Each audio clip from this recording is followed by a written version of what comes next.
Welcome to our video chat, Donkeys and Dragons, where we spend about 15 minutes chatting about some specific topic related to testing and holistic testing. Today, our guest is Katja Obring. Katja is a trainer, coach, author, international speaker, and much more. And she helps testers focus on the high value testing that really matters, which speaks to us, and get the whole team involved in quality engineering. She's authored books including Testing in DevOps, A Guide to Speedy and High Quality Delivery, and Risk-Based Testing for Agile and DevOps Team, which I highly recommend. So hello, I'm Lisa Crispin. And I'm Jenna Gregory. And our guest, Katja. Hello. Oh, look, you have the cat already. And this is Dusty. As I said, we often have cats across. So, Katja, we now have a lot of experience with testing specialists or quality engineers acting as glue for their development team. You and other leading practitioners have mentioned that this work is important, but underappreciated. Can you start by explaining the type of glue work that you've done and seen others do? Yes, absolutely. So I think, and this is something that I have heard from a lot of people after I have noticed it for myself, and this was particularly true earlier in my career. And the glue work I often did was like, tasks like being a little bit of a translator between the product and the development team, being somebody who is able to catch somewhat layered meaning of business meetings and translate that into actual tech requirements, because I found often developers hear a requirement but don't necessarily hear what I hear. So this translator role I did a lot. But then also, lots of other things like chasing Scrum ceremonies, making sure that we all do them, trying to be extra active in those ceremonies to draw out other people who are maybe a little bit reluctant to participate, share my learnings and my failings so that other team members can get a little bit more confident in sharing their experiences, good as bad. Just trying to create a nice team atmosphere a lot. Like, all of these little tasks that go with that seem to kind of fall by the wayside unless sometimes I was lucky.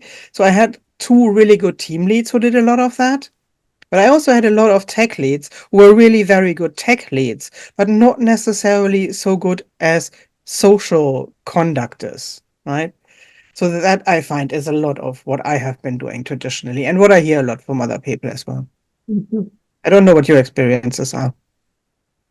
That is similar. Yeah, that kind of work, it takes a lot of skills and things like domain knowledge and things like that. But it also takes a lot of time and effort. And I think when somebody's doing that, the rest of the team just kind of accepts it, the default. Oh, someone's taking care of this. Like you said, we don't even have to think about it. They don't think about who's actually doing that work. I'm curious if you've seen teams where that kind of work actually was visible and valued. I don't think I have, to be honest with you. I had one team lead who in a one-on-one once mentioned to me that he found it really useful that I have more insight into how people were feeling in his team than he had. And I thought, well, that is a bit of a backhanded compliment, really. Because really, I mean, it's great that you find useful that I do all of this, but how about you make some effort to also find out on yourself, right? So I don't know, but that was the only time that I actually found that he was even mentioned. Yeah, I think that a lot of times it's not even noticed that people are doing it, right? I know I've been on a couple of teams, a few teams actually, that I felt that I was the glue doing those kinds of things that you were talking about. And I worried because I'm a consultant that when I left, nobody else would take on that role. And checking in, a couple of times I noticed that the team struggled. They struggled for a while, but then eventually found their own momentum. Have you ever experienced a team fall apart when one person leaves? Not because they're hoarding information, because that's different. But because the team depended on them so heavily without even knowing it to do that glue work. I think falling apart would be a little bit too strong. I have certainly seen teams where the atmosphere changed when somebody who was doing a lot of this left, right? So, like I said, so especially I think that in software development, we have a tendency to see ourselves as these really incredibly logical people who, our actions are driven by logic and by data and by verifiable insights, right? But humans are sociable creatures. There is, we all are, no matter how much you want to tell yourself you're just driven by data, that is never the truth. So I have certainly seen when somebody who was very good on the social side of things left the team, that the team then developed a noticeably different atmosphere. I have seen this particular with team leads. For myself, I think I have always tried to, whatever I do, to make other people do the same thing. I used to joke in my old teams that when I go on holiday for 2 weeks and you don't even notice my absence, I'm doing my job right, especially when I was a consultant. Right. Yes. So I think that helped a little bit to spread it out, but there were certainly things that didn't happen anymore when I left. And I know that as well, because people have told me that they noticed that. Bit of a mixed bag. Sometimes the best thing you can do is go on vacation. Yep. So Cal, I've also heard you say that this glue work, it can be a trap for the people doing it. I wonder if you can talk about that. Like, what happens when a team's so dependent on the tester for that work, the tester doesn't get opportunities to develop new skills or get that kind of professional growth to increase their ability to be marketable and advance their own career? Yeah, I find that really tricky. And again, this happened to myself, but I also have heard a lot of people talk about it. Because you're, like you said earlier, Janet, this work is underappreciated, but that doesn't mean it doesn't take a lot of time.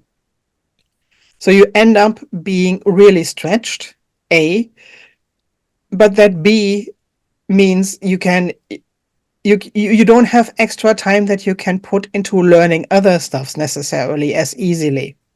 And also, people like what you're doing, so there may be less support for you to change because people like what you're doing. They want you to keep doing the stuff you're already doing. So if you express, but I would rather rather than, I don't know, being the ad hoc scrum master half of the time, I would much rather learn more coding.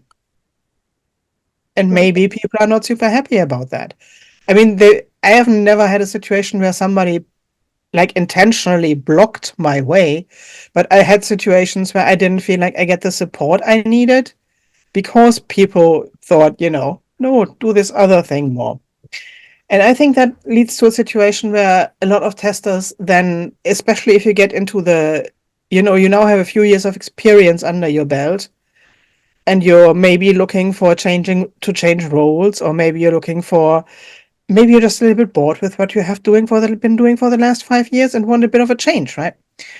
And then it's suddenly tricky because suddenly everywhere you look, they say, but can you write playwright scripts? And you say, not really, but I'm really good at translating between product and test. And say, thanks. Our product talks to our developers directly. We don't need that here. Right? And suddenly you find yourself kind of lacking these so-called hard skills, which I think is a horrible term, but because you have been favoring other things over it, which in your environment were really important, but because they're so underappreciated, nobody's going to hire you for that. Right. Yeah, that makes a lot of sense, actually. So what happens then is the testers don't get those skills, or they have to do it on their own time, which isn't fair either. It is absolutely not. And it's also, then you get, to the next kind of hurdle where something I have learned on my own time. If you're the kind of person I am, I find a little bit hard to then sell as a work skill. Even if I know I'm really good at it and I got really good at it, but I cannot really say I used it in this job or I used it on that project, and this is the impact I today everybody wants to hear what impact you made, right? So you kind of you can't really say, I saved our project 20 hours a week by writing this bunch of scripts. Instead, you go, well, yeah, I have this personal project here where I wrote this really cool playwright thing. They don't care. That's really quite interesting, actually, because you go to do it on you. I never thought about that before. It's an interesting thought that when we do encourage people to learn on their own, that unless they can maybe join an open source community, but then again, that takes extra time. Exactly. And it's out of your own. I would like to see these skills really made visible so they can be valued. And I think they should be part of everybody's job description, not only the testers. And so everybody can be given feedback on all the different skills they did. And oh, by the way, your domain knowledge isn't very good, or you're not communicating very well with the business, because it actually really is important that everybody on the team be able to do that to some degree. And if we made it visible, then people would be rewarded for it, and also maybe spread the workload so they could have more equal opportunities. That's a dream. I mean, I've been on teams where the developers had testing skills put into their career matrix, and that made all the difference. So I'd like to see these kind of skills in there too. I totally agree. Actually, hang on 1 second. Hard sell, but we can try. It is a hard sell. I have worked in one role as a consultant where indeed developers were hired with a view to, they understand that testing is their job, and they understand that they will get a test coach or test consultant that helps them figure out like strategy around it. But they will not have somebody where they just throw stuff over the wall and then somebody else writes a bunch of UI automation or does a bunch of manual testing or whatever they would be expecting. And that was a very different way of working. It was so much better, yes. Mm-hmm. But it was a consultancy. These people were also expected to have good communication skills. They were also expected to know that they when to write documentation and what to put in their documentation. Right? Some of the most It does important make a stuff. difference. Yeah. It is. It is. Anyhow, I think our time is almost up. 15 minutes goes really quickly, doesn't it? I know I've enjoyed this chat very, very much. It's a kind of talk, not talk, the kind of subject that you can talk for a very long time about. Absolutely. So I'm going to share my screen a little bit and turn it back over to Lisa. Okay, I'll just swoop in here and say it was a pleasure. Thank you so much. I really enjoyed it. So I'll have to figure out how to share my slides again. We certainly encourage viewers to see if you can have conversations about this with your team, because it is a great conversation topic, maybe in a retrospective or something like that. So we hope you've enjoyed this episode of Donkeys and Dragons and a cat, and two cats. We actually, Katja Obring and my cat. And so you can get in touch with us. These are the books that Janet and I have worked on over the years, and also our training courses. And you can get in touch with us anytime.